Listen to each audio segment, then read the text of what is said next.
Thank you, Mr. Chairman. You know, I have to say, it used to be that to see theater, you had to go to the Kennedy Center. Now, apparently, you need only go to the Senate Judiciary Committee and see our Senate Democrats berating the director of the FBI, which, okay, it's not, partisan politics is not new in the United States Congress. But what is remarkable is what Senator Booker was berating Director Patel about.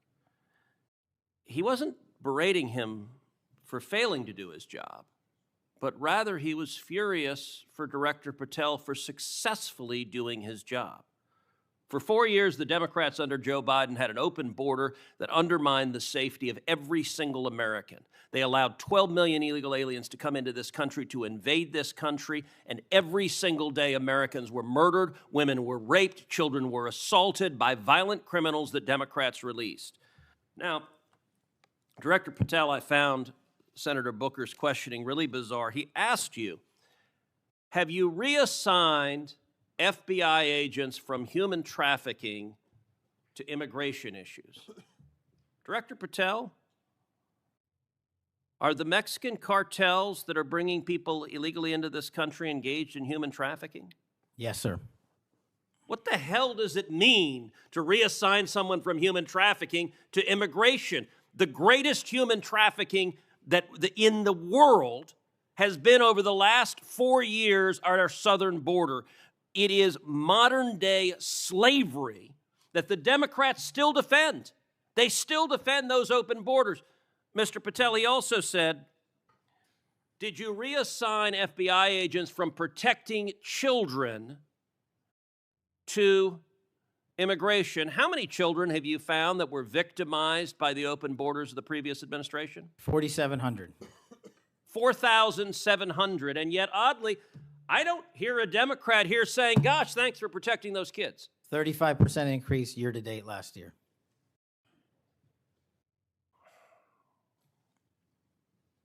All right, I want to shift topics. And I want to shift topics to what happened last week. Charlie Kirk was assassinated. He was assassinated because of his political views. We're living in a time of enormous division and tragically hatred, and hatred that manifested in evil that we saw last week.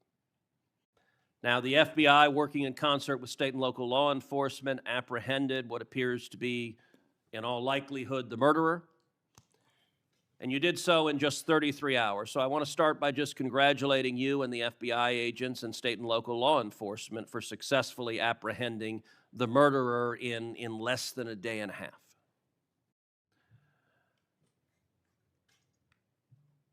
In the wake of that assassination, we have seen far too many people on the left celebrating the assassination.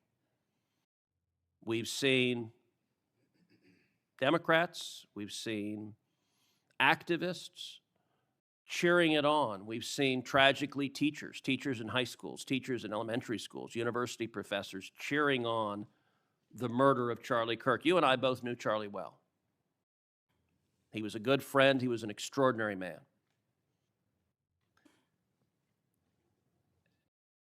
And I will say there's a great deal of discussion about what to do about it. Under our Constitution, under the Bill of Rights, the First Amendment, speech is protected. And that's true even for vile speech. Someone can stand up and say the most hateful thing, and it's protected by the First Amendment. Nazis and Klansmen can march in the streets, and even though their speech is bigoted and horrible and racist, the First Amendment protects it. Conduct, however, is not protected by the First Amendment, particularly conduct that is violent. Violent conduct that is threatening others, that is harassing others, that is injuring, or in this case, murdering others, is most assuredly not protected by the First Amendment. And so I would encourage you and the FBI to focus on conduct. Now, speech can guide you to those engaged in conduct, and I will say one question that I have and many have. And I recognize this is an ongoing investigation, so I don't want you to say anything that would compromise the investigation. But what can you tell us at this point about what evidence there exists of other individuals who may have had prior knowledge of this assassin's plans to murder Charlie Kirk on September 10th?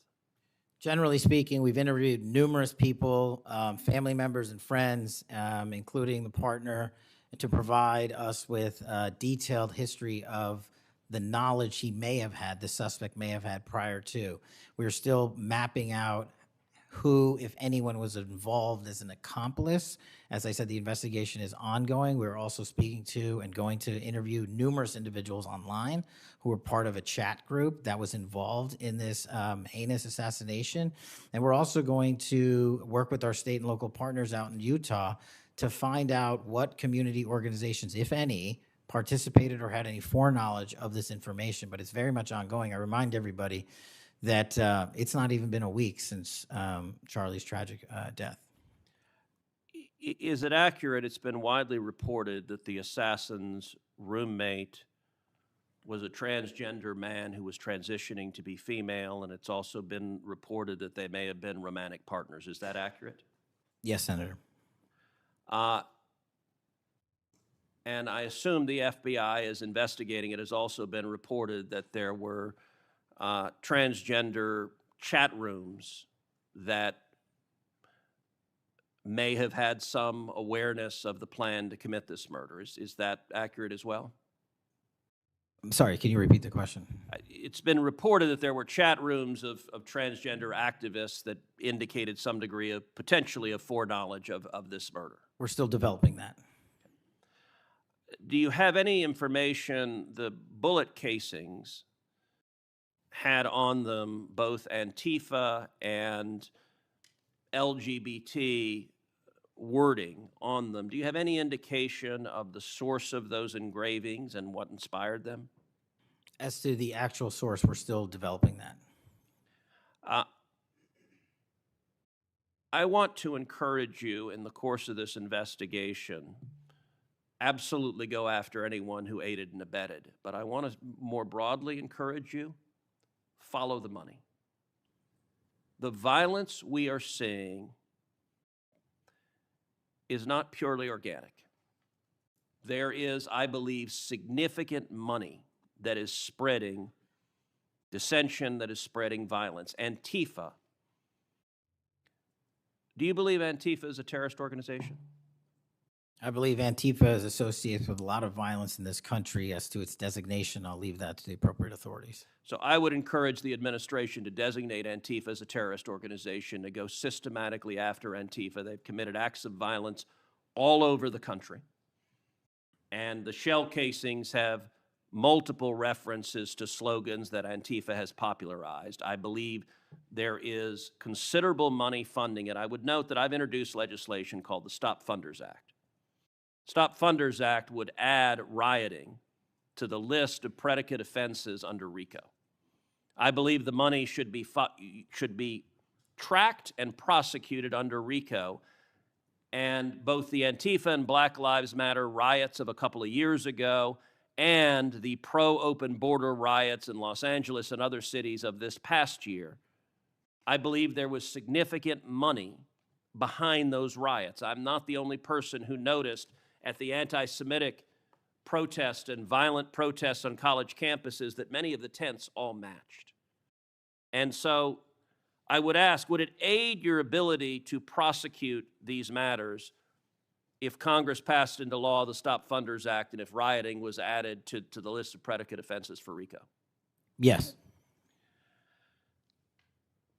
Talk to me about the efforts of the FBI to go after the funders of the anti-Semitic protests on college campuses, the pro-open border protests in cities, and potential LGBT violence. Talk to me about the efforts to go after the money of those who are funding and promoting violence. As I've always said, Senator, money doesn't lie, and we've been following the money. And so that's what we're doing, issuing lawful process to organizations involved with criminal activity, because the money's got to come from somewhere, and it has to be funded somehow. So we have extensive investigations ongoing into numerous organizations that are related to violent criminal activity. Cutting off the money will make America much safer, and that is the core job of the FBI. And I thank you for doing your job. Senator Padilla.